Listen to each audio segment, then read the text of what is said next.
And welcome to Virtual Show, your only late night VR talk. I'm your host, Wes. With me, as always, my good friend Roots, and as not always, but ever increasingly, our good friend Eric. Hello, gentlemen. Hello, Roots. Hello, Eric. Thanks for joining us tonight. Hey, what's going on? Hey, what's going on, guys? I almost missed it. I was running down to Best Buy to get in line to get my 3080 in the morning. But I said, you know what? I can't miss Virtual Strangers. I got to leave it. Well, guess what, bro? You're already screwed because there's probably already a line all the way around the block. That's what's funny is Scion was saying in the Discord, he was saying that he called a manager and they said you could come down at like 2 hours before. And I'm thinking, whenever something like this is going on, I'm driving by 3 hours, 4 hours before, and there's already 150 people in line for a video card that they probably have 30 of.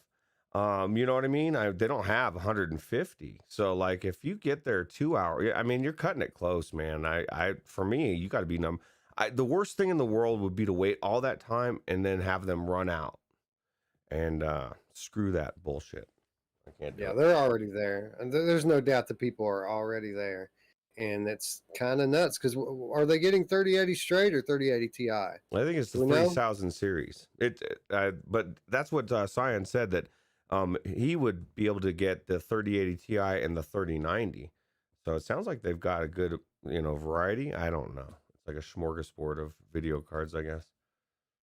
The good news is these lines are getting shorter and becoming ever closer to becoming a thing of the past. And not just with graphics cards, but with the consoles.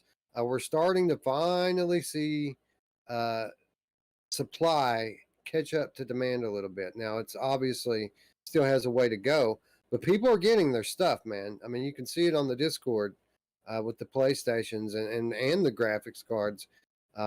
Those who have been ever persistent are finally having their patience pay off. So it's good. And I get it if there are people out there who don't want to go wait the lines.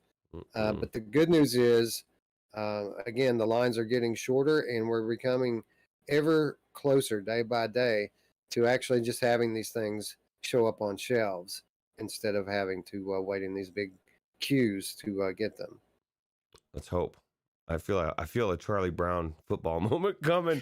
It's not going to be good. A Radio Runt, man, he is bragging. He said, I don't need to wait in line. I don't have to worry about it. I'm running out. I got my 3080. My 3080 is going to Idaho. So I am happy for your 3080, and I'm happy you're going to Idaho. That's awesome, bro. Yeah, absolutely. They're gonna be hijacking that moving truck on the way to Iowa. Yeah, Idaho. let me escort you, bro. Right, he's gonna have armed guys come up on those little motorcycles like you see in action movies. Just come up one on each side of him, rob him. Yeah. What would be classic is if he's driving and he's smiling, he's thinking about his 3080, and he sees Roots drive by, and I'm holding his 3080, and somehow I got it out of the back of his truck. I'm going, bro. I got your card, Radio Runt. What you think about that, bro? That's good. Clear Drew VR says, pass on the 3000 series. There isn't enough on PSVR for me to binge on an index or a graphics card. I've already done it with the Quest 2 and a 2060. Well, I mean, to be honest, you make valid points. If you're primarily a VR gamer, I mean, a Quest 2 and a 2060s, I mean, it's good enough. It'll run anything that's on PSVR right now. Am I wrong? Yeah, no, you're not wrong. He says, but then again, I'm getting a little bored with VR, so grain of salt here. Just give me a smaller number of even better multiplayer titles. And I get exactly what he's saying. Like I'm playing some Hades, and that game's amazing. And there's a lot of good flat games out there. You can do both. And I found out today when I was going into some of the games I went into, it's been a few days since I went into, and it was like kind of like a refresher, it's nice to take a couple days off and then everything pops a little bit more. Because I was blown away by just the beginning of one of the titles we're talking about. And I was like, man, this thing is popping. It was good. Dark Angel says, I waited 10 hours in the cold rain for 9 Inch Nails last swing through Boston. It was the cold, black, and infinite tour, and it felt accurate. Yeah, I've seen 9 Inch Nails a few times, actually. Thankfully, we already had our tickets through Ticketmaster, and I didn't have to wait in any kind of rain to do so. But if you're a fan of 9 Inch Nails and you're a fan of VR, be sure to tune into our show on Sunday because I have got some news to share with you, and it is exciting. You don't want to miss this, Dark Angel. It sounds good. I don't want to miss it, damn it. Well, Dark Angel probably already knows because I'm pretty sure she follows me on Twitter, and I've been a little bit vocal about how I feel about it on there. But it's amazing. It's awesome, and I can't wait to talk about it on the news show on Sunday. Cool. Sounds good. Hell yeah. Anyway, lots to talk about here tonight. So we're going to give our impressions of I Expect You to Die Too, which came out a couple of days ago, maybe even yesterday, from Schell Games. Before we do that, we're going to do something we haven't done for a while here on the channel, and we're going to do a backlog report. We've all had the opportunity this week to attack a title from our backlog, and we're going to talk a little bit about that experience. But before we get to that, let's kick it off the way we always do by saying hello to our friends in chat. And we already said hello to Dark Angel joining us for the second day in a row. Thank you, my lady. Thanks for stopping by. As is Wolveraza. What's up, buddy? Onakazi in the house, as is Delirium Drew, Radio Runt, and I think that might be Spry Guy. Spry Guy and Diz also in the house. What's up, fellas? Aileen Kara as well. Way up now, at the top. I'm on top chat. Thanks for saying that. Okay, so there we are. We're back in line with the live chat. So thanks. Welcome. Come one, come all. Let's talk a little VR. And I guess I'll go first with the backlog report because anyone who has been watching the channel at all this week, anybody who's clicked the button in the bell that you see down there below already knows what my backlog title is because I've been sharing all of my gameplay live with our audience. And that game, of course, is The Walking Dead Saints and Sinners. I wanted to stream something the other day. And of course, I had this long list of games that we've covered lately that I want to get back into and share a little bit more of. But, people have been talking in my ear about Saints and Sinners, and it's always kind of just stayed in the back of my mind. And I'm really excited for the game right now because obviously we have Aftershocks coming up. A few weeks' time, we're going to get substantial DLC for this game, and I want to be ready for it. And in order to access that DLC, you have to finish the game. And while it is true that I have more hours in this VR game than any other by far, I've never actually rolled credits on it. I've played deep into it multiple times on multiple platforms, and I've never actually beaten the game. So that's the goal. And Ruuts, we've put in 7 hours over the last couple of days into this game, and I'd be right back in it right now if we weren't doing this. Yeah, I don't doubt it. Actually, you've been cranking it out. It was cool the other night when one of the devs dropped by the stream, and it was a really good conversation. All the people here, Wolveraza, I know you were there, picking their brain. It's just cool when devs are available to answer questions, right? And yeah, this game is definitely one of the best. So, Wes, do you have the issue that I have that sometimes I get close to an ending of a game and I don't want it to end, and I kind of like postpone it, right? I'm like, all right, I kind of put it off. You know what I mean? Like I keep putting it off. Like I did that with Half-Life Alyx. I put it off and I put it off, and then I finally like, all right, I got to beat it. I got to finish and beat it. I do to an extent, but it's not just that I don't want it to end. Honestly, there's so many great games that I want to play. I'm constantly being pulled in all directions, wanting to try all of it. And I have a hard time focusing on one game, which is weird for me because before I got into content creation here on YouTube, I was like Scion, pick one, two tops, play all the way through them, and then move on to the next.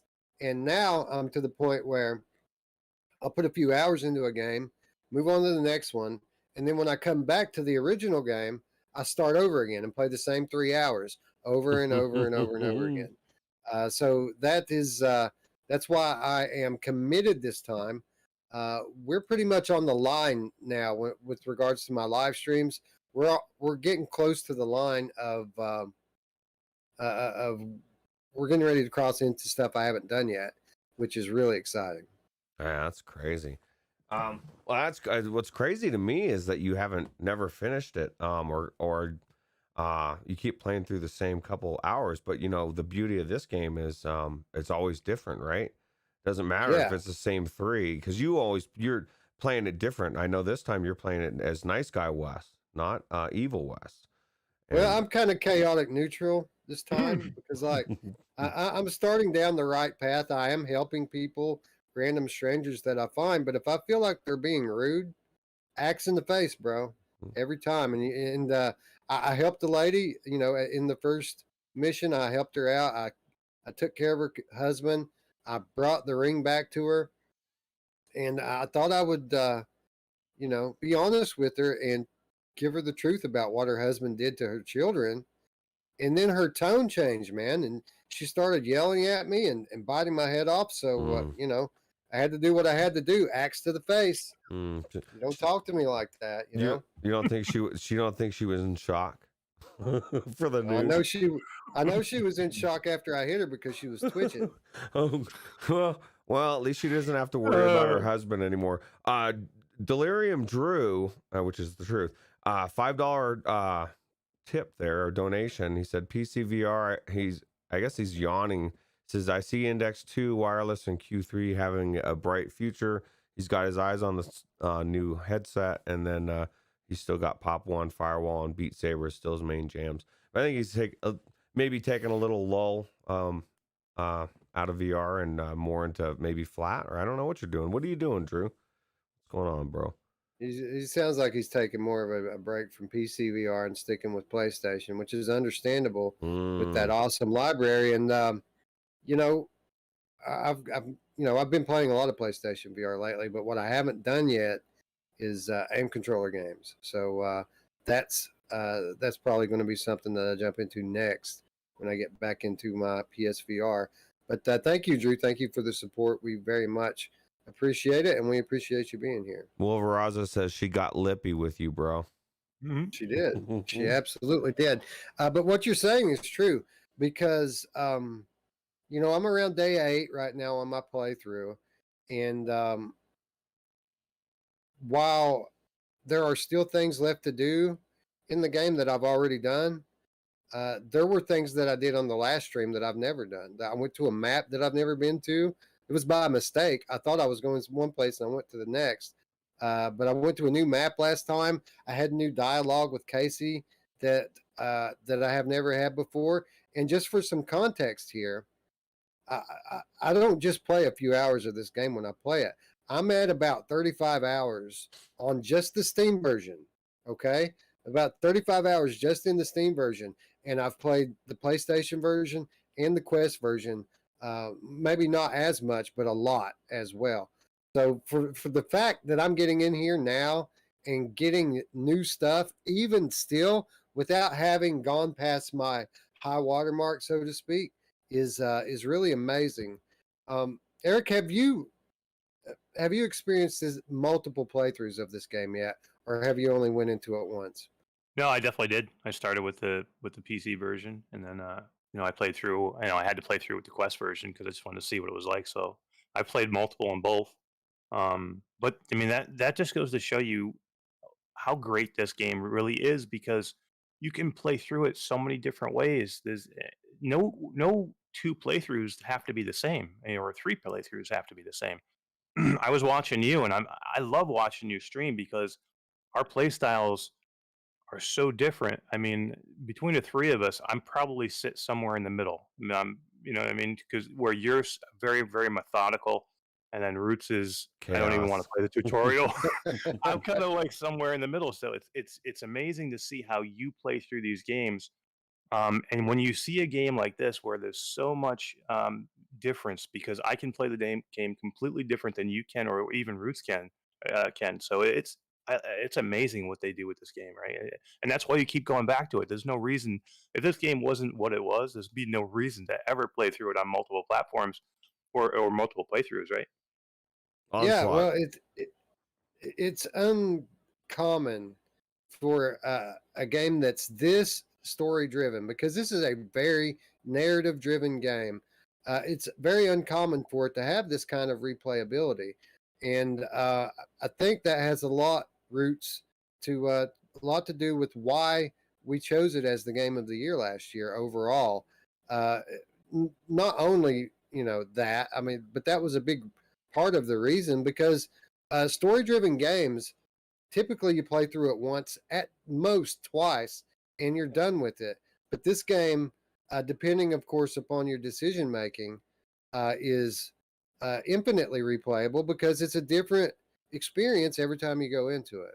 Yeah, I mean, just for example, if you decide to stick in one place for a long time and then decide to go to those towns later, all the stuff's gone, right?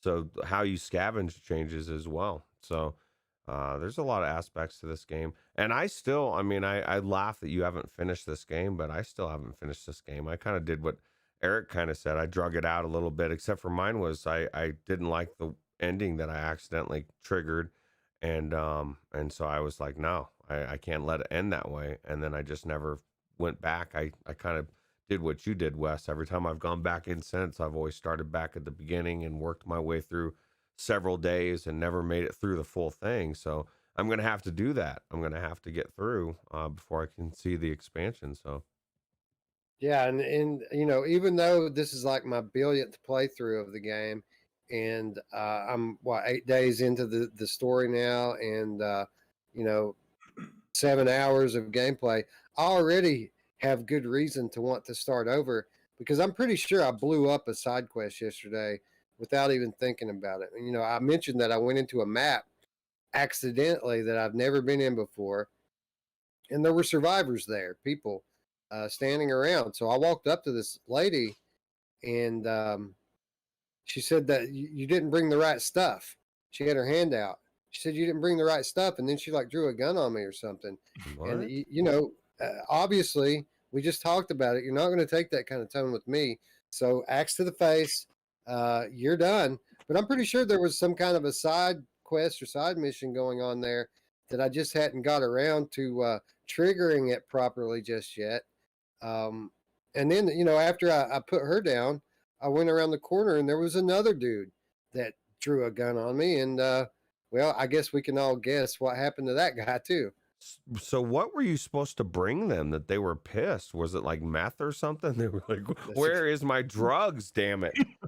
It's what it seemed like. It's what it seemed like. And Eric, again, another thing I love about this game is how you can visit areas of the map and then revisit them, and there will be all new survivors having moved in, and and you can interact with them. Sometimes they'll give you side quests. Sometimes they'll just need something like medicine, and you'll give them one item, and they'll give you a box full of goodies, which actually happened to me yesterday as well. Yeah, I mean the way the way they make this world is so open to choices and decisions that you make, almost like no other VR game. I mean, there's other flat games out there that have repercussions with choices, but I can't think of another VR game. Can you guys, where your choices have such a repercussion on your playthrough than this game? And that, like I said, how many VR games where you've been through one area, or even a flat game, you've been through one area, you go back and the same dead bodies are still there that you left the last time. Here it's completely different. Things can change from one sitting to the next. If you, like I said, if you stay in one area too long, you move to another area, all that stuff is completely gone now. It's amazing what they did with this game. Yeah, and the choices that you're talking about, which affect your path in the game, are multifaceted. You have the choices you make on the character level when you interact with these characters, which determine, not only the path that you take, but the kind of character that you're going to be. Are you going to be a saint? Or are you going to be a sinner? Are you going to be towered? Are you going to be reclaimed? Are you going to be neutral? All of this stuff's playing out on the character level. But if you want to back out and take it even up one notch, you constantly have 3 different directions that you can go on any given day. And the way it works, you wake up to start the day, and you can only travel out to one area, take on one objective, and then come back, and then you have to go back to bed and start again the next day. But on any given day, you can either further the story along a line with Casey, who you communicate with on the radio. You can further the story along a line with May, who you can communicate with through drops. And then besides either of those two, you can just go scavenge, which if you tune into a certain radio station, every day there's a new stash of supplies in one of the areas on the map that you can go pick up if you're fast enough. So again, it's different layers and dimensions of decision making, which makes this game so versatile with regards to the different playthroughs and the number of different paths that you can take. And Roots, as versatile as the game is from a narrative perspective and a gameplay perspective, it's just as versatile with compatibility because, having played this game on PC, on PlayStation, on Quest, it's the best game on pretty much every platform. Yeah, well, I mean, that's one of the reasons why we gave it Game of the Year, right? Is that it was amazing on every platform. That it hit every platform and didn't just hit one like one of the other amazing games of the year. But now let me ask you this: either one of you either of you done a scavenge run or ammo run or anything like that? Because I have not, so I don't know what to expect or what to am I going to get a lot of stuff? Is it worth it? Like, am I wasting my time? That's my thing, because it's a lot of work, bro. I could be like talking to Casey or hanging out in the house, or the bus, chilling. So. You want to take that one, Eric? Yeah, I mean, it's definitely if you listen to that radio, it'll give you it'll tell you that there's a supply run or a supply drop in a certain spot, and as long as you go there and you get there fairly quickly, they're gonna if you don't get there in an amount of time, it's gonna be gone, or there's gonna be other people there. But I mean, it's definitely worth it. I mean, I've done it a couple times and gotten some good stuff out of it. But that's cool that you can keep doing it, right? I mean, you can do it. Like, I don't know how many days could you go in? Like 50 days? I mean, I wonder what the game would look like 50 days in. You know what I mean? If you keep doing it. Yeah, and I'm kind of getting to that point now where I have to decide how long I want to drag it out, right? Because I'm getting closer to the end of the main story arc of the game, but there's so much more that you can do, and it's so fun just to play and scavenge. It's one of my favorite things to do is to explore these maps, and with the way the world is dynamic and changes all the time, it's pretty much a game that I could just play every day without really progressing the story all that much. And with regards to these supply drops, it's really cool because they only give you, which area of the city that it's in. After that, you got to find it, dude. It's not just go there and get it. It's go there and find it and get it. And that's not always the easiest thing to do.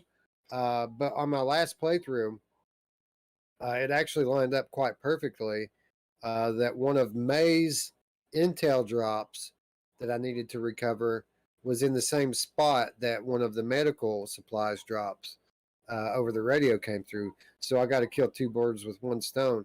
And it's not the most supplies ever, but it's certainly a nice little bonus if you run up on one of those things. It'll take up a good page of your backpack inventory. Oh, damn, that sounds pretty good. Well, especially if you're just going there for intel. That must have been a nice little shock and surprise, right? That's pretty cool. I forgot about it. I got in there and I forgot about the medical supplies, and then I got the intel drop and got found out. I had the tower coming down on me, so I popped into this little trailer off to the side of the map, and inside that trailer was this medical stash, and I was like, "Oh God. yeah." And I Dude. just filled my backpack up and then died. Talk about talk about luck, though, man. That's crazy, right? To just happen to stumble into there. But I think what Eric was saying is would be really cool to actually try in a stream or something, Wes, for you, to just see how, like, just do a whole bunch of days of scavenging through those, or looking for those crates or however, and just seeing how far you can push it, how many days, how crazy will the zombies get on day 50, on day 60, on day 100. You know what I mean? How long can the weasel last? I think that would be a good stream. That would make a good series, right? Like the ultimate survival. How long can you survive in the world of The Walking Dead without dying? That would kind of have to be the stipulation, right? When you die, you have to start over. Yeah. That'd be a good mode for them to add, right? Yeah, actually, like a lot of games do that, right? The permadeath. Yeah. You only get one life. Yeah, I mean, and if people want to complain, they don't have to play that mode, but that'd be a cool mode. I think that'd be cool. Like you said, a cool series. And think about this, like day 60, day 70, and a good portion of that is scavenging. Think about what weapons you're having. You're not, you know what I mean? You're not worried about, like Wolveraza's talking about, crafting syndrome, right? You've got so much supplies, you're just crafting everything you want. Your whole bus would be full. It'd be cool.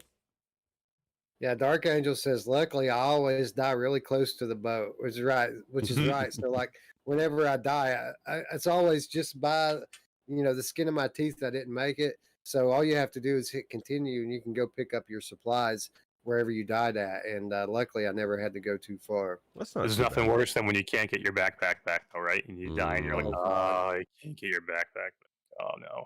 Yeah, you spend all this time locating the stuff and going through all the trouble to get it, only to lose it to zombies.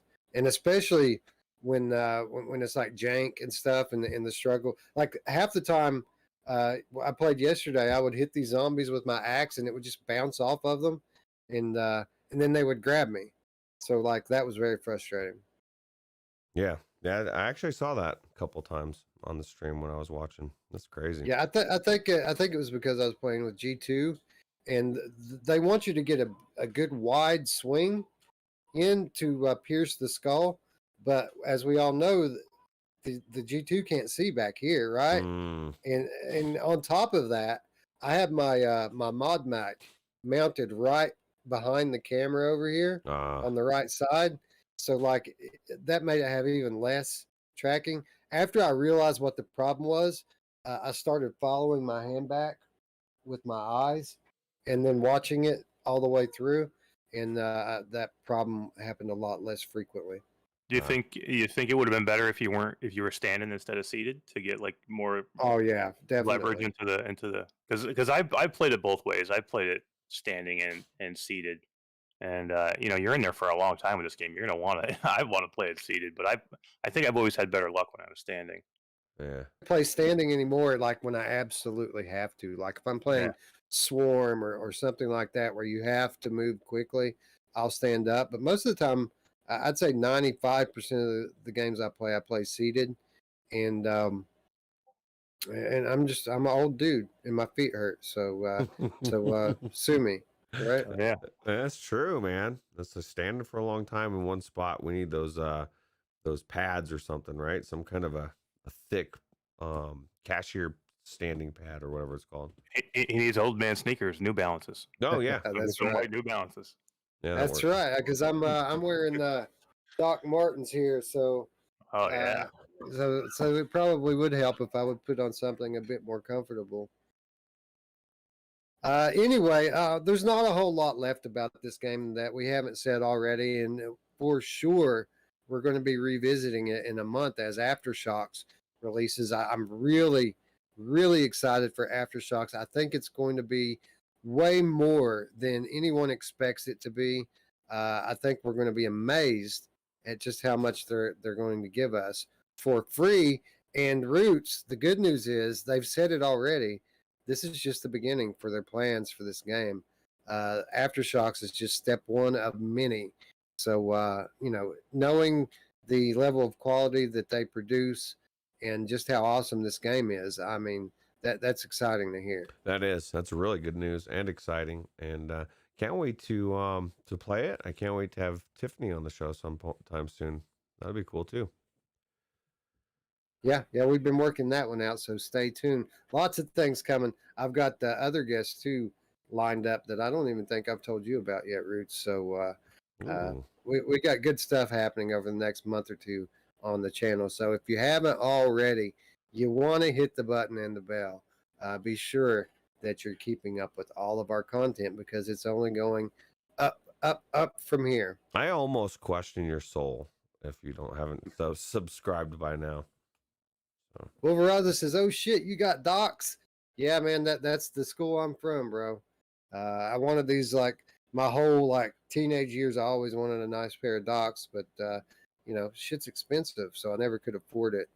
And well, we finally a couple years ago bit the bullet and got a pair of them. Yeah, they're worth it, right? They're lasting a couple of years at least. Yeah, they're still in pretty good shape too, actually.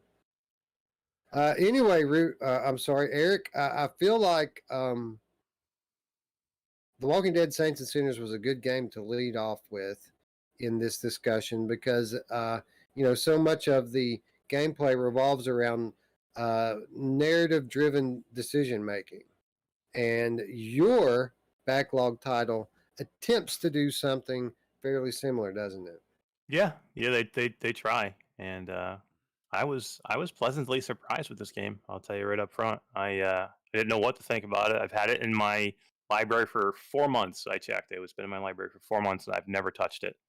And I'm glad that you guys asked me to be on to do this because I needed a reason to push myself into this, and I'm so glad I did. Yeah, the Defector, I feel like, is one of PCVR's forgotten gems. Like, this game was a big deal before it came out. Like, this was one of those mythical games that we waited on for a long time. And then when it came out, people were kind of let down a little bit by the length of the game. And I feel like they let their expectations get in the way of the enjoyment that this game does provide. Ruuts, I thought Defector was one of the best titles of the year when it came out, I think in 2018. Yeah, you know what was really weird about it was people. It's the first time I've ever seen people complain about a game being too cheap. You know, they said they were worried that it was too cheap and it was not going to be good because of the price, and like there was this whole thing over that. And then when it came out, it wasn't long enough, and like I just said, like pick your poison here, people. My thing is, I really enjoyed it. I thought the story, even just from the beginning, you know, really gripped you. Now, granted, it did seem like the beginning of the thing was like what they really focused on, and then kind of maybe ran out of time, and they finished the game. Even they finished a good game, but it wasn't as intense as that first area, right? Yeah, I'm sorry, Wes. Go ahead. I'm sorry. No, I was just basically going to agree with them. I feel like that they wanted to kick the game off with a bang, and they certainly did that, didn't they? Yeah. I was gonna say the same thing. It was almost like they did it wrong backwards. Like that first stage was so good. Like you almost wanted that to be like your the climax or the end of the game, right? Right. But with that said, it's not like there were other exciting parts of the game. I specifically like the scene where you're up in the high rise and you have the dude tied to the chair and you're trying to extract information from him. Are you familiar with the scene, Eric? Oh my god, I was laughing my ass off. So I'm in this scene and I'm beating the shit out of this guy, and I'm like, "This is amazing!" I'm literally beating the crap out of him. And I push his chair to the window, and I push him up to the window, and I'm like, "I got to get this information out of him." And what do? I let him go. Yeah. So a bitch fell right out the window. I'm like, "Holy crap! I just killed this dude." Yeah, So he like falls in. He smashes into a car or something, right? yeah, I'm like, sidewalk. I started laughing so hard I had to stop for a couple of minutes because I'm like, "Oh man, I just failed this mission because I dropped this guy out the window. I didn't realize I couldn't let him go, but it was pretty accurate." Yeah, and then you got to kind of like, if I remember correctly, you have to like kind of fight your way out, or at least or undercover, maybe stealth your way out. It's been a while since I played, actually. Yeah, so this was what was cool about this game was it was a short game, but each mission has branches. So like that particular one, you could either take a stealth route where you kind of hitman styled it where you impersonated the guy to sneak into his room through this heavily armed hotel to grab the item that you need to get, or you could just shoot your way in. So you got to choose. So you could actually go back afterwards and play it both ways, but both were distinctly different. You know what I mean? Because you're really not. You got into a roof scene battle with the one where you're doing the stealthy impersonation type. So you did get to have some action there. But the other way where you're shooting your way out, they give you completely different weapons and everything, and you have to shoot your way out. I mean, it's you got to go from floor to floor to get to the roof to get to the chopper, and it's completely different. So I want to go back and do it the other way, on all those missions because that wasn't just that one mission. There was several of them that were that way. Yeah, specifically the chase scene immediately following the fight pits, and you're chasing. I think if I remember correctly, there's a couple of different bad guys that you have to get, and you get to pick which way that you go. And that was a particularly epic chase scene that I really enjoyed, and it was good both ways. Wolveraza says, you know who else likes it both ways? My mom! Just perfect timing there, Wes. Now, you know what was funny about this? So this game, I told Eric I was going to go into it, right? I don't have the game, but I've played through it, and I don't think I played it on a different account. I'm very baffled. I almost feel like Oculus took my game back or something. I don't know, man. It's like I know I had it, and I went to go play it, and it's not there. No, you played it on a different shared account. Oh. But the good news is now that we have Eric in the fold, and I didn't even know this game was on Steam, to be honest. I probably did know at one time and had forgotten. But since it is on Steam, it should pop up in our libraries now. So if you do want to revisit it, it should be there. I haven't done that with Eric yet. Actually, I went and checked today. Maybe that's why that's how I played it through Steam before. That would make sense through shared library. So yeah, that's cool. But yeah, I really enjoyed this game. I think it's worth it. It's what, $20? I mean, that's a steal for this game. Yeah, and it's interesting because as good as it is, and it's very good, I felt like they left a little meat on the bone there. Like the strength of the game is also, in my opinion, the area they could have improved the most on. Like they had this great dialogue-driven mechanic, which had branching paths in every level. I feel like maybe they should have leaned more into that and do something a little more like The Walking Dead Saints and Sinners, where there are tons of branching paths, and that way the game would be just infinitely replayable. Yeah, absolutely. Yeah, this game almost seemed like it fell into a mistake of coming out before a couple, it's almost too early.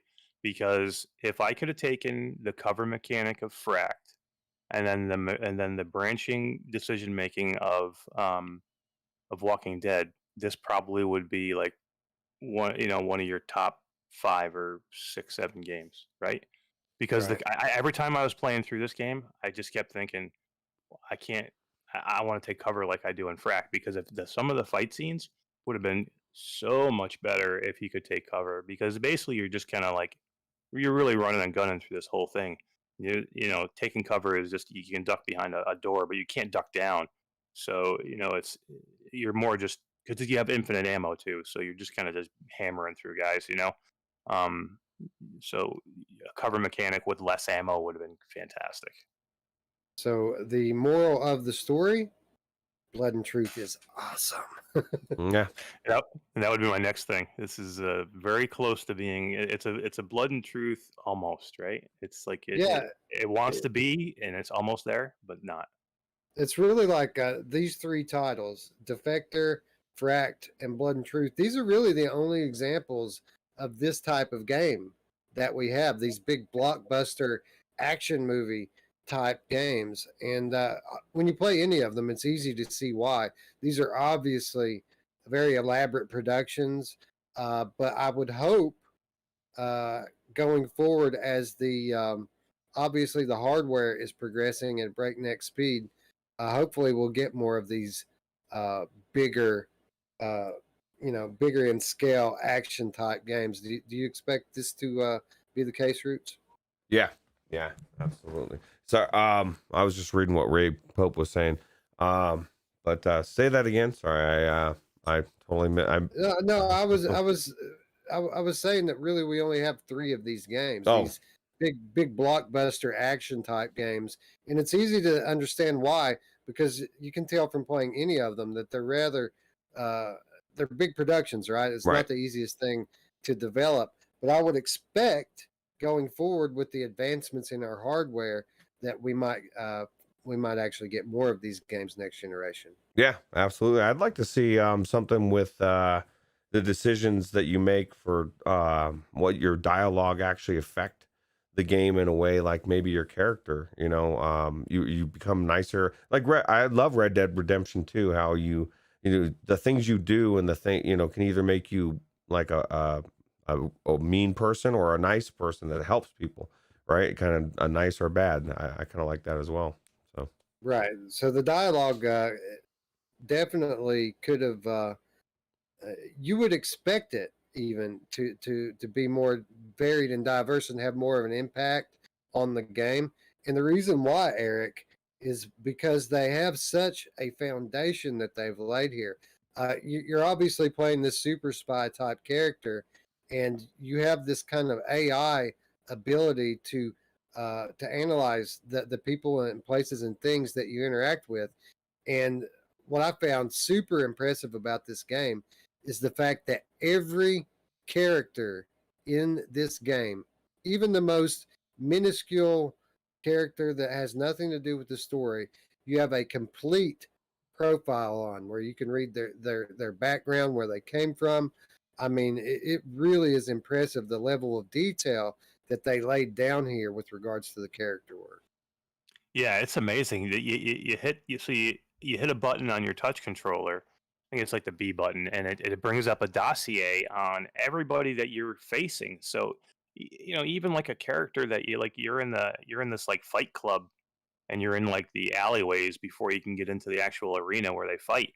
And you just see these random characters like, buying fruit in the street, and like there's one guy like playing guitar for money, and you walk up to him and you hit this button and it brings up their entire dossier of who they are and what they like and what they don't like. And it helps you and points you in the right direction to make the conversation go the way you want. So when it is an important character that you're talking to, you can look at their dossier and you can actually see that this person, likes this or doesn't like this, or they're very direct and they don't like any bullshit. So you don't want to give them any bullshit answers. You want to be direct with them. And that points you in the right direction, because you can only make so many wrong choices with your answers, right? Or you're going to fail, or you're going to get killed. So Right. you've got to be careful of what you say and how you say it. So you have to really read those dossiers, and you really get a good idea of what the person's about, so you can move the story forward without dying. Right, and they really take advantage of it in certain scenes, don't they? For example, I remember a scene with like a weapons dealer or something that you have to kind of barter with to get the stuff that you need, and I mean that was really elaborate, drawn out thing with mini games all around. I mean, that was one of my favorite parts of the entire game. They had so much stuff in this game. I mean, there's gunplay, there's climbing, there was melee. Melee done fairly well too. I thought it was really good with with your fighting techniques. And it was just they went into a lot of different directions and did it really well. I was impressed with the whole thing. Yeah, and I think Ray Pope nailed it here. And he says if the game didn't get so much negative feedback, I wonder if more content or even a Defector 2 would have happened, because we never got any of that. And it's a shame now, because here you are experiencing this game for the first time with none of that overhead, none of those expectations that people had when it launched, experiencing it clean. And I mean, it's pretty obvious. This is an amazing game, isn't it?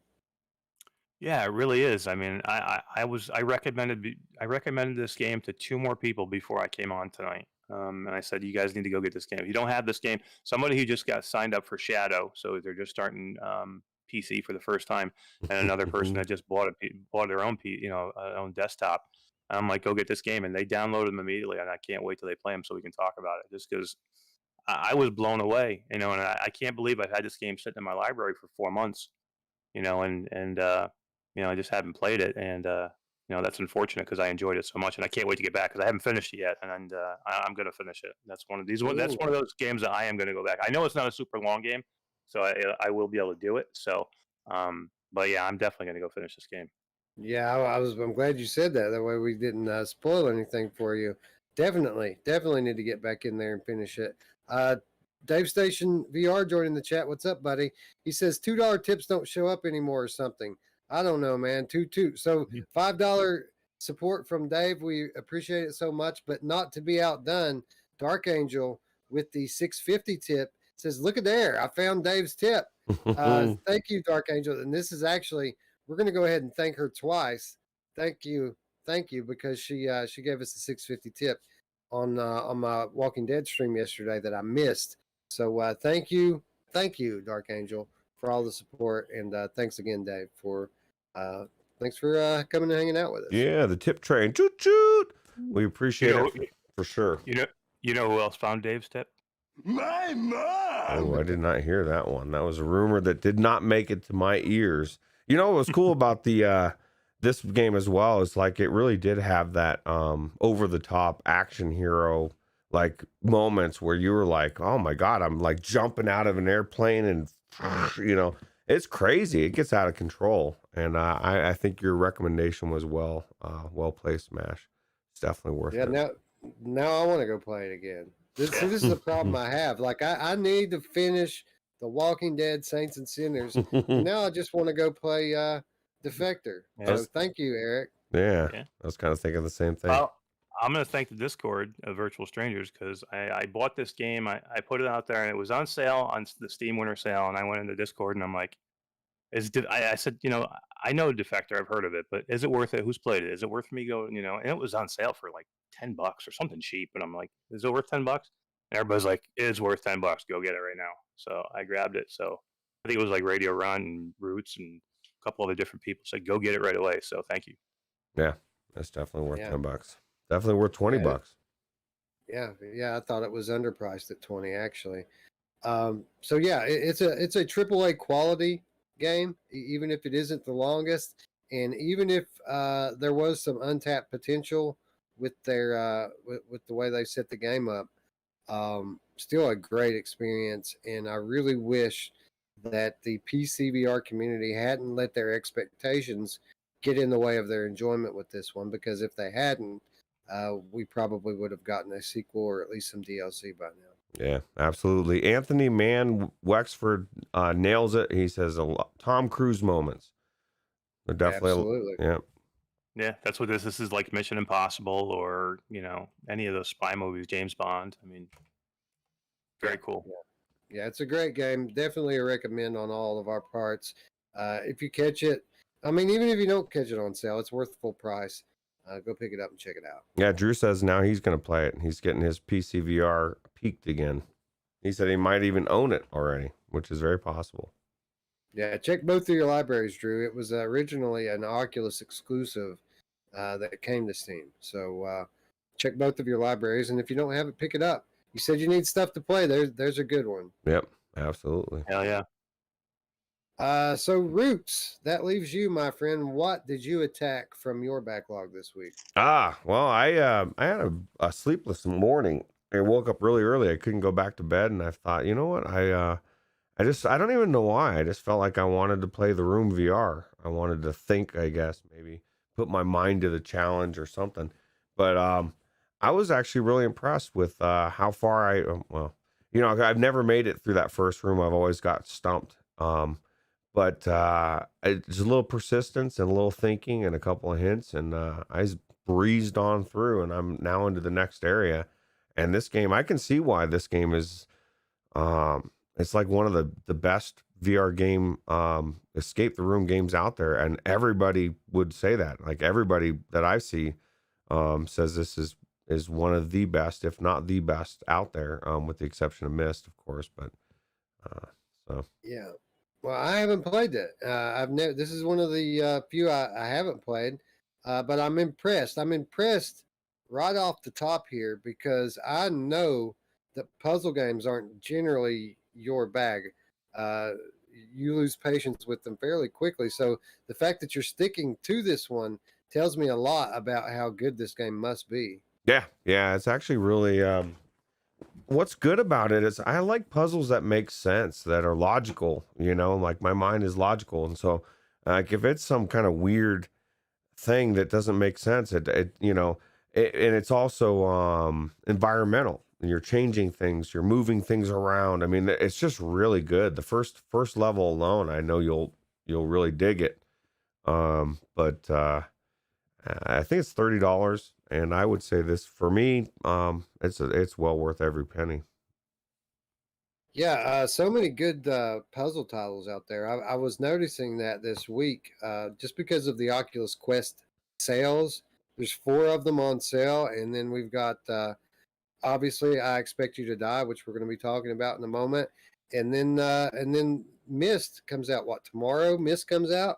Yeah. So I mean, so many great puzzlers in VR. I'm not sure that we have another genre in VR that is quite as stacked with great games as the puzzle genre. Uh, Eric, have you played The Room? I have, and this is my number one puzzle on whatever platform you're playing. This is the best, especially on the Quest. But this is the best puzzler out there, and I've played pretty much all of them. And Myst is beautiful and it's great, but Myst frustrated me so bad that I have not gone back to it, and I'll always keep going back to The Room. This is a beautiful game set in an awesome atmosphere. The puzzles are challenging without being frustrating. Everything makes sense. You don't need a notebook. You don't need to, read through journals to get to the answers. You can pretty much always figure something out if you work it out. And it's going to take you time. It's not an easy game. It might take you time, but yeah, this is my number one for sure. It comes off like it has a dark theme to it. Maybe not quite on the level of a horror game, but certainly dark themes. Am I off base here with this? No, there's definitely a dark theme for sure. In the chat, Onakazi asked if Defector was the Wilson's Heart guys. Yeah, that's right. Twisted Pixel. They've done a lot of good games. If you look at their library, they got some good games. Yeah, they're very good, and it's been a while since we've heard from them. I'm very excited to learn what they've been working on. The best thing about this game, I think, is the environments. I think what you said, Mash, is true. It's like London 1800s or something. It's just really cool, and that's one of the things that you say you love, Wes, about VR the most is the ability to time travel, right? To be able to go back in time to London or wherever in a time that we can't see. I just thought it was really cool. Dark Angel says Myst is hardcore. That is true. You have to have some dedication to progress in Myst because a lot of the clues are very obtuse and you have to take notes, man. You have to stick to it. Corporate Zombie says, I played Down the Rabbit Hole yesterday. Ended up playing it for nearly 3 hours. Yeah, I like the environments and the characters in that game. It's really a cool world to visit. Down the Rabbit Hole. Mash, you were telling me that you loved Down the Rabbit Hole so much that he like immediately grabbed his wife and said, "Here, you need to check this out," because that's how impressed you were with it, right? Yeah, it's one of those games that if you want to put people into VR, the perspective change in that, where you're following yourself down the hole, and you can actually grab your environments and I actually took my whole head. I took the environment, grabbed it in both hands, and I actually brought my head into it. And all of a sudden, my head is inside this room, and I'm seeing a little tiny detail on these pictures and the walls. And it's amazing the way you move around that entire game. And my wife is, she's not into VR at all. She's just not a gamer. But I put her into that, and she was stunned with that one. I mean, she was just like, "This is amazing! I cannot believe it!" And it's such a cool game perspective wise. So I'll always show people that one if they're new to VR. Yeah, that aspect of it reminded me of one of the Gen 1 experiences that was out at the very beginning of consumer VR. I think it was called Alumet or something like that, and it had all of these little houses in front of you with these little people in them, and you could stick your face through the wall, and it was very detailed like that. So yeah, it was very cool to experience that in Down the Rabbit Hole as well. Yeah, I agree.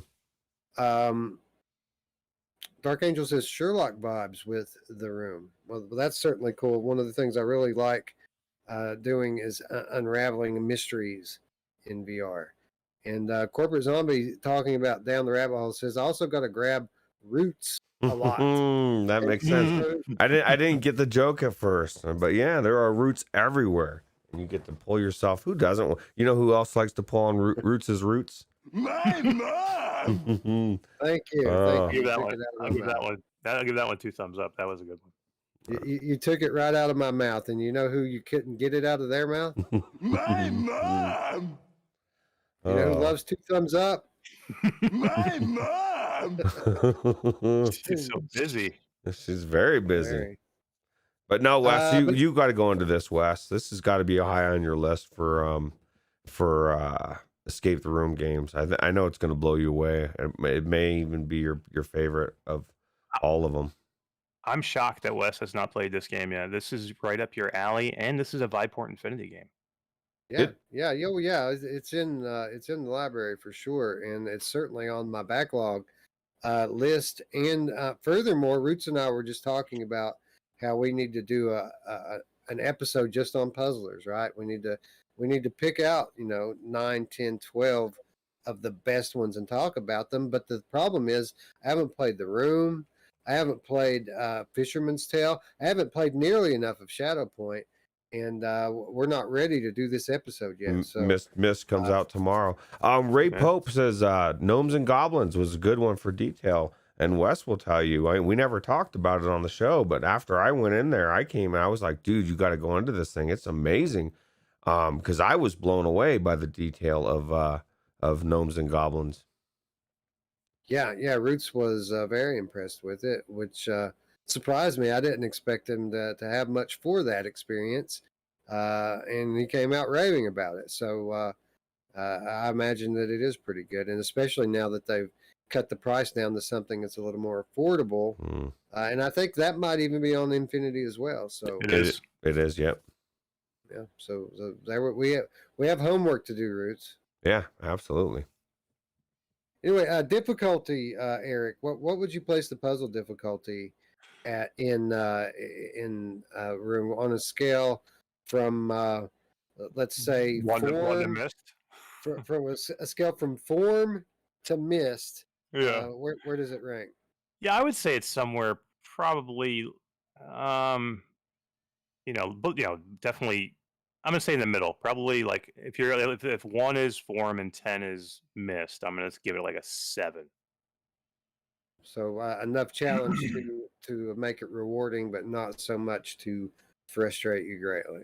Yeah, that's why I think this is like the perfect puzzler. It really is, because it is super challenging, and the puzzles are very creative. And there's different things you have to do in different environments, and and it's got that that London 1800s vibe to it. So all the contraptions are done that way. So yeah, I mean, I like this game, and I hate being frustrated by puzzle games. There's nothing worse, and here's what's worse: there's nothing worse than being frustrated by a puzzle game when you're in VR, because you're stuck in a headset, and you're like, nobody wants to be pissed off in their headset, and that's what happens to me. I get pissed off, like especially like with Myst. Because that's such a beautiful game, and you want to progress in that game, you want to move forward so you can see more cool stuff. And I just end up going, you know what? It's just not worth me putting the effort in to move a little bit forward in this game. And here, it was challenging enough to where I felt really good about it when I got it done, but it didn't cause me to get mad before I got it done. You know what I mean? You need to play Abduction, which might be a little closer to like an 8 than a 7, but it gives you all of that awesome creativity and spontaneity that you get in Myst. Only the puzzles aren't quite on that level of frustration. Yeah, that's one I've always wanted to play. Yeah, you should check it out. It's really good. Yeah, they're both good, and I would agree. I think Myst is definitely a little bit more frustrating, and I've said that before too about Eric, about the it's different. Like playing a puzzle game, when you're looking at a monitor, you don't get as frustrated. But when you're in the headset and you get stuck, it's like, especially if there's nowhere to go. You know what I mean? You're just looking at this fucking wall, and like, I want to get out of here. So it could be frustrating for sure. Yeah, 100%. Yeah, I mean, and what happens is a lot of times you need to take a break, right? That's how if I ever get frustrated with a puzzle, that's what I usually do. Is I needed to step back for a minute and take a 15-20 minute break. Problem is with VR, you take a 15-20 minute break and you get out of VR, and you got to get yourself back into it again. It's not just like sitting down at your computer. Now you got to put your headset back on. You got to get everything back up and running again. So you can't just take those breaks like you would normally. Yeah, we need to hurry up and get to the day where you can have multiple applications running. Have one, on hold in the background while you go play something else. So if you get stuck in these puzzle games, you can jump into like Space Pirate Trainer or something for a minute and blow off some steam, and then come back into it. Yeah. Agreed.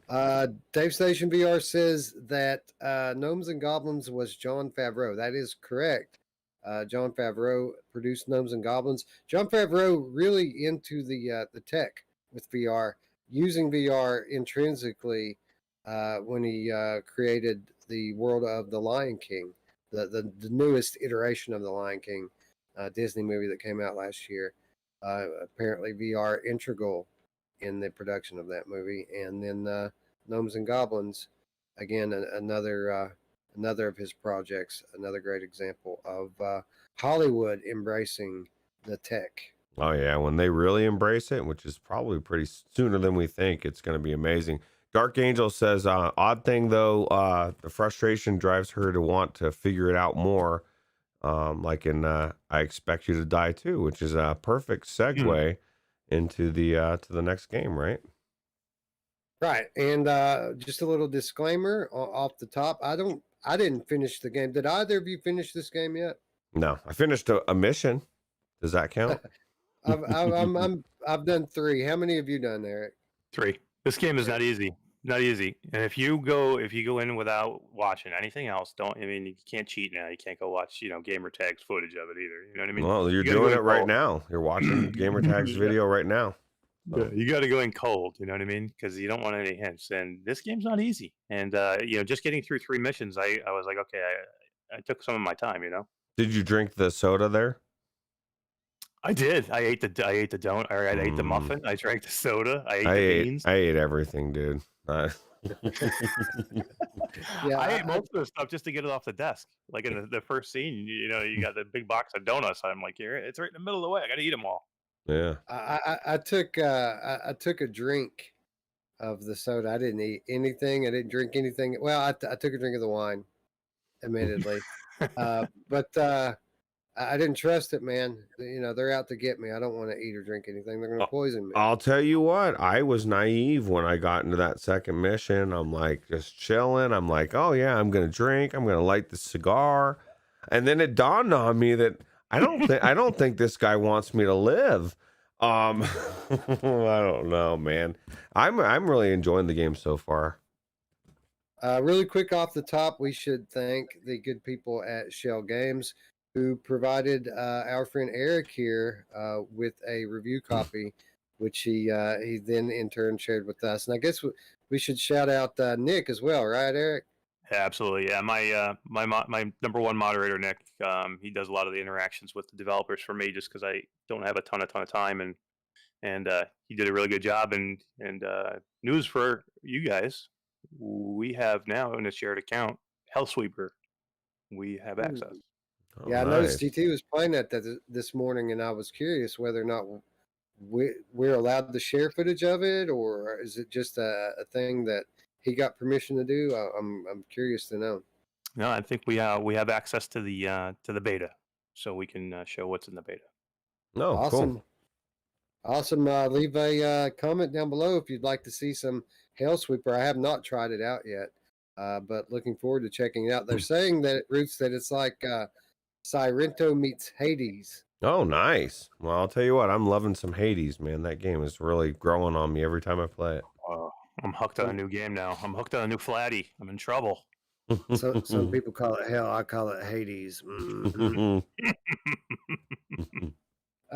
Anyway, I expect you to die too.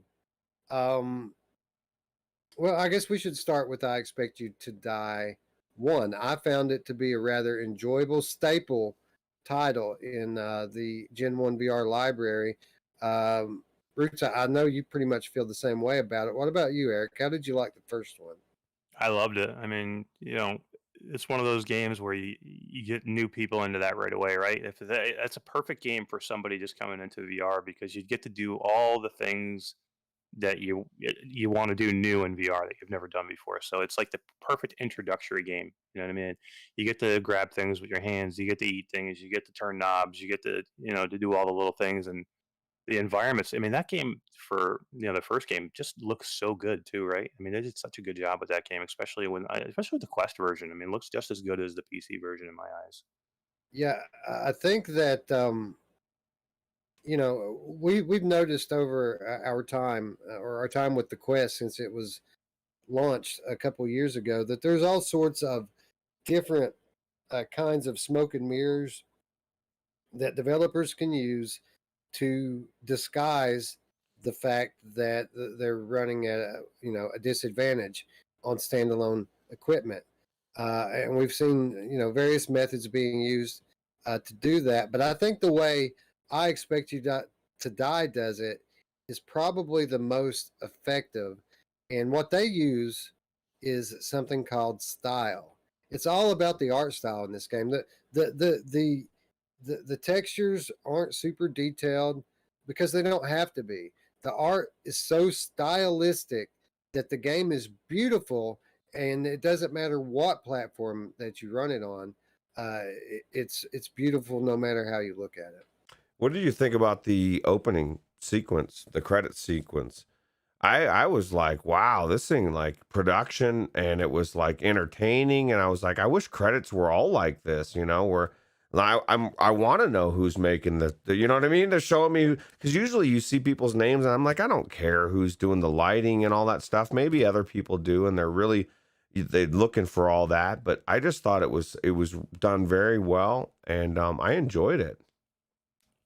Yeah, I was very much expecting that to be the case because the first one was like that as well.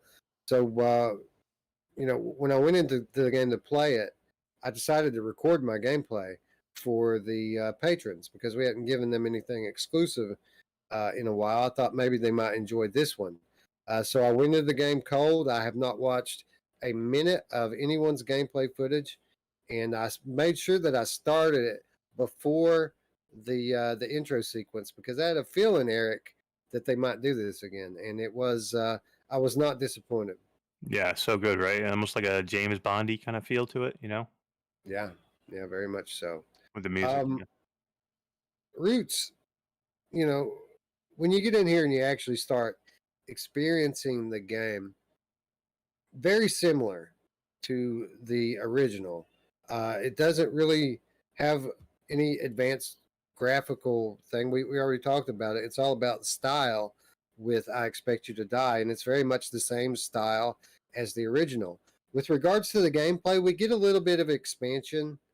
Obviously, that very evident in the first mission when you have the agents that find you out. But still, it's still very minimal in terms of progression. Were you at all disappointed that there wasn't more of a progression from the first game to the second? I mean, I don't know. I guess I'll know a little bit more once I get further in as far as the puzzles. I thought that like even this one that we're looking at now, I thought was unique. I mean, it took me a minute to figure out what's going on, but I enjoyed it. I guess it's more of a if it's not broke, don't fix it type of a thing. You know what I mean? It's like it worked so well the first time, and they didn't really want to, change too much. I mean, maybe they could have added something, or maybe they do, and we just haven't found it yet. What do you think, Eric? Yeah, I was kind of like going in. I was like, I kind of had two minds. I said to myself, if it's all the same, if it's just more of the same, they need to have good enough environments and cool enough environments, and they have to have enough of them, right? It's got to be long enough to make it worth it. Or they have to go the opposite way and just put a whole bunch of new shit in it, and new techniques and new maybe new graphics and make it just look better. So I was okay with either way as long as they did it right, and I think they did. They decided to go with, we know it works, we know this is amazing. We're going to give you more great content, but we're going to make it just as interesting. It's going to look just as beautiful as the first one did. We know what we do well, and we're going to keep doing that. And I think they did it. I think they did enough. They did enough to warrant the $25 that the game costs. I agree. The locations are very varied, as they were in the first game. But what I think they did an exceptional job of this time around was the story continuity. Like it was more of a choppy thing with the first one, where you just got these the first one kind of had like a backstory, where I feel like this one has a very well defined, cohesive story from mission to mission to mission. Yeah, it was cool. I mean, and who doesn't want to hang out with Wesley Crusher, right? Man, I thought it was cool when I heard his voice. Right, Will Wheaton. Oh my God, Will Wheaton's amazing. I love that dude. Yeah, that's cool. Were you as impressed? Well, I mean, impressed maybe not the word. One of the highlights of the gameplay to me was the force grab system. Force grab systems are not something that's uncommon to VR games. We have them in as many games as we don't, but this one is quite unique in the way that it works, the way that you grab things, the way that you can reel them in or send them away from you, and the way that you can lock them in the air. I found to be very, very helpful. Roots, what did you think about the force grab and interactions in this game? I thought it was really cool because, like, even in the first area, I'm like looking around. I'm like, okay, am I supposed to grab that or not? If I can't grab it, then I know I can't use it. And just being able to feel like even though you're not moving, you feel like you're able to do more because there's all sorts of stuff around that you can be grabbing and stuff. So I did enjoy that. And then, like you said, hanging stuff, the clipboard, being able to put it right next to you and look at it instead of having to. I mean, it gets weird trying to do puzzles when you're trying to balance stuff and you got a clipboard and it keeps falling on the ground and you know what I mean? We've all done that a million times. So I thought it was really good. Very helpful, right, Eric? Oh yeah, it's so cool. I mean, you can see why this game was so good when it first came out, right? Because this was a seeded game that didn't get people sick, when they were new to VR, when everybody was new to VR, right? I mean, this is you're basically sitting in one spot. There's no locomotion. You just grab stuff with a little flick of your joystick, and you pull it towards you or you push it away. And I love, the new feature where you can actually. Did they have that in the first game? I don't remember now. I didn't go back and play the first one again, so my memory is probably not the best. It's been a little while. Did they have that stall feature where you could just put stuff in midair and keep it there? If they did, I don't remember it. I don't remember it at all either. So yeah, but Uh, I thought that was cool. I mean, it helped out a lot. Like Root said, when you have stuff, I mean, at one point you try and pull so much stuff near you, right? Because you're going to need something eventually, right? So you got all this shit in front of you, and it's just nice to be able to stick in certain spots where it's not rolling all over the place. right, and it's very helpful too that when you put your icon or your cursor on something that you can interact with, that it changes color. That became the most useful tool to me with regards to solving these rooms. Is I kind of step outside the uh, the intended flow of the progression of each room, and really, the way I dealt with all of the rooms is I would just start by just casing over the whole room, interacting with everything I can, and finding all of the items that seem like they might be significant or useful as I start to work on the actual puzzles. And after I go over the entire room and have a nice collection floating around me, then we get into the story, the puzzle progression, and it worked pretty well for me. Like I only got really stumped one time out of the 3 levels, and it was in the very first one. And I don't want to give it away, but I felt so stupid after I figured it out. Like there are 3 levers in the first puzzle, and you find one and you pull it, and the stage reacts. It raises up or lowers the curtains rather, and then you had these other 2 levers over there, and when you pull them, nothing happens.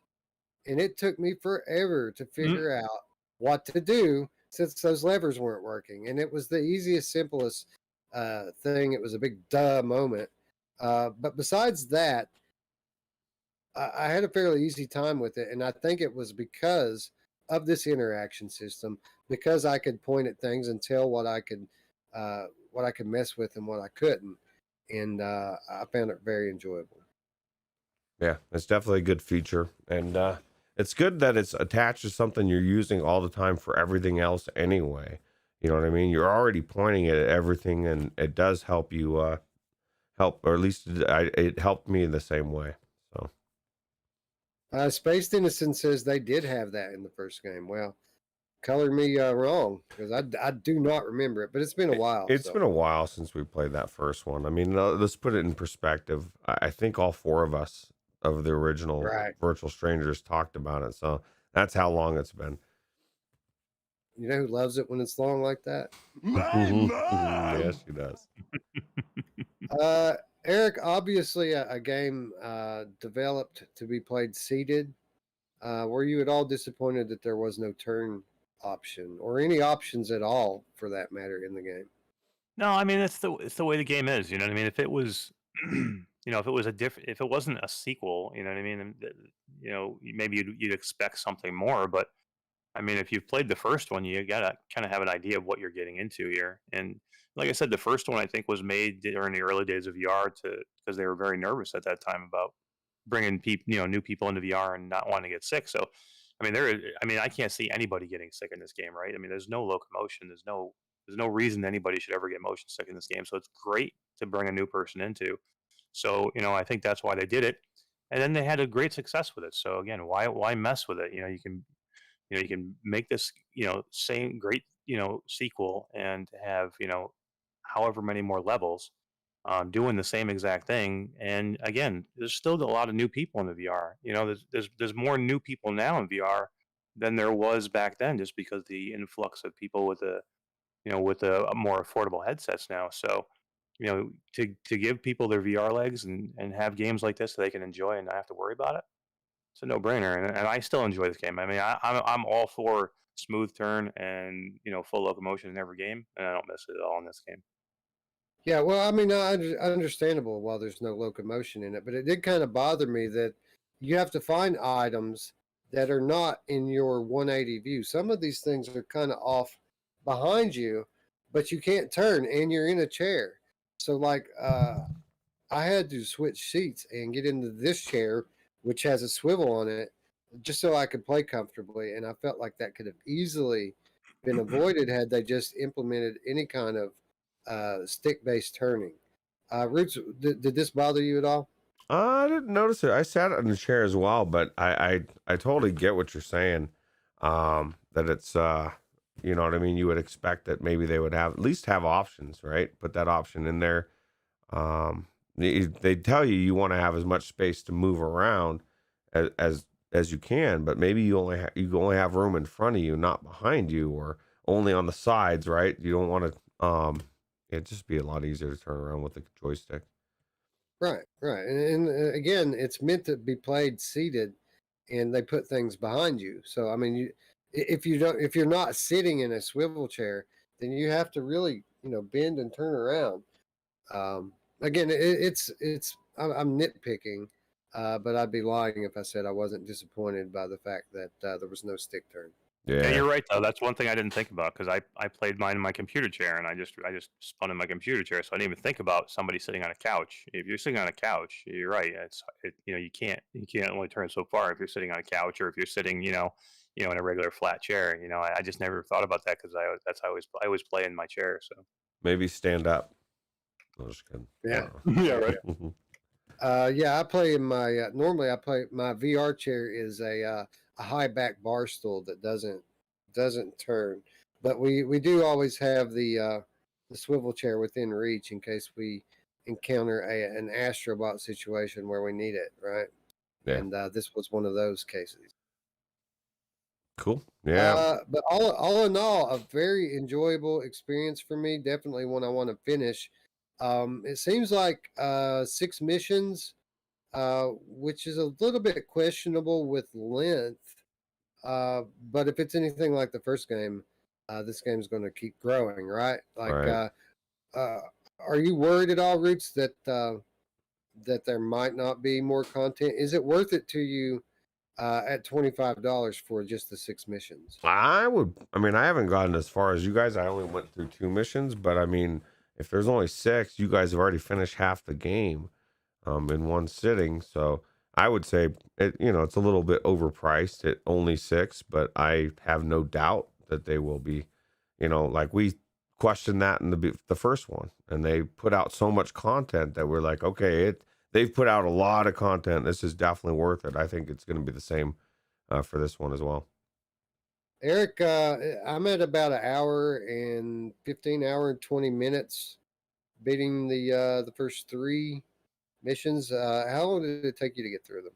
Yeah, maybe right around there, maybe a little bit longer, maybe like an hour and a half, right around there. So yeah, I would say it's it maybe is a little short. We'll see how they ramp up too, because I remember in the first one, it got a lot harder as you went. I mean, that last mission, what was the submarine, was hard. Bullshit is That what was it hard to was. get through. Yeah. So I mean, if they ramp up in complexity, then I think it's going to take you more time to beat it for sure. Was the third Right. one harder than the first one? Yeah, I would say so. Okay. Yeah. Yeah, I didn't think that the second one was all that difficult, but the third one certainly a significant ramp up in terms of complexity. There's more things you have to interact with. It's all still the same type of puzzle solving, but there's more to it, right? Hmm. But I think that it's highly likely that we're going to get additional missions the way we did the first time, and I do find it interesting though the way that people treat different games differently, right? Because we had Fracked come out 2 weeks ago that was around. I'm assuming going to be around the same amount of time to complete it at $30, and people almost lost their shit over it. Where everybody's universally celebrating this game. I get maybe it's because it's a beloved franchise and it's a sequel. I don't know, but it's interesting to me the way different people react to different games. Dave Station says it's 3.5 hours long, and the initial missions are way longer than the later ones. That's what Without Parole said, at least. Well, if that's true, it's not going to take me 3.5 hours to get through it. Again, I'm about halfway right now, and hour 15, hour 20 is where we're sitting at right now. So Okay. Anyway, again, shout out to the Patreons, our patrons out there. I did record my gameplay so far, and I'll probably continue to do so and just upload it to you guys exclusively. I always feel bad doing that though, Roots, because we have people in the chat here who aren't patrons who are like, oh, I'm struggling with this and I'm struggling with that, and my instinct is to want to help them. But I doubt they want to have the puzzle spoiled for them anyway. So, this will be one for the patrons. We'll keep it as such. Yeah, we got to give them something, right? So. Yeah, well, I mean, we promise these people exclusive content. You give it to them. You do every week. You give them the notes. You give them behind the scenes stuff. But I think we need to give more to. Yeah. Infinitely grateful to all of you. Not only the ones who support us monetarily, but anyone who interacts, be it on the Discord or in the YouTube channel, in the comments, or those of you who show up live. But we really appreciate the support, everyone. And again, shout out to the patrons. Just keep an eye out. I'm going to upload this stuff, if not tonight, definitely tomorrow, so you guys can see my method to solving these puzzles. The method to the madness, for sure. I want to watch now and see how different our playthroughs were. It's exactly. What if it was exactly the same? Figure out, yeah, right. That'd be crazy. Well, you described it earlier, my play style in The Walking Dead, as methodical. Mm-hmm. That very much is how I would describe my gameplay in this one as well. It's very methodical system. I've been figuring out puzzles before, like the story like pops up this part of the puzzle. Like I'm finding stuff and putting it in place, and the guy's like, "Oh, well, you're a good mind reader," and stuff like that. It's good fun. I enjoy not only with puzzle games. You could tell it in the Walking Dead stream as well. I like to be as informative as I can about my logic with how I approach these games. So it might not be the most exciting thing. It certainly slows me down a little bit, but I enjoy it, and people find it helpful. Wolveraza, for example, very grateful for me sharing my methodology in Saints and Sinners. So that's why I do it, and it makes me feel good to hear people say that. Yeah, I just grab stuff and shove it in there and see if it fits. And then when it doesn't fit, I shove something else in there and see if it fits, and then it does, and I'm like, oh my God, it worked. It's crazy. You know who loves that approach? When you just kind of try to shove it in there? My mom! Oh, yeah, she does. Dave Station VR says that's what Without Parole said, at least. Not sure if they're a reputable source. Yeah, well, you never know with those guys. They're spot on one day, and then the next day they're just out there, man. Anyway, I think that's going to wrap up our conversation for the day. I want to thank all of you who showed up in the chat, and those of you watching after the fact. Eric, thanks once again, not only for